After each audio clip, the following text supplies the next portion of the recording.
Hayotni murakkablashtirish juda oson, uni oson yashash esa san'at.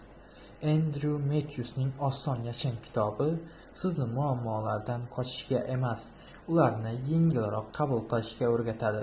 Bu yerda hammasi zo'r bo'lib ketadi degan bo'sh va'dalar yo'q.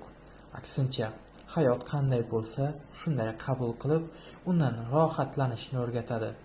Kitob shuni eslatadiki, hamma narsani nazorat qilib bo'lmaydi. Boshqalarning fikri sizni belgilamaydi. Baxt tashqarida emas, ichingizda. Sodda til, kulgili rasmlar va hayotiy misollar orqali muallif bitta muhim haqiqatni aytadi. Kamroq asab, ko'proq yashash mumkin. Agar siz ko'p o'ylab charchagan bo'lsangiz, stressni kamaytirmoqchi bo'lsangiz yoki hayotdan yengilroq zavq olishni xohlasangiz, Oson yashang aynan siz uchun yozilgan kitob. Ushbu kitob Samarqand tuman axborot kutubxona markazida mavjud bo'lib, kitobni olib o'qib mutolaa qilishingizni tavsiya qilamiz.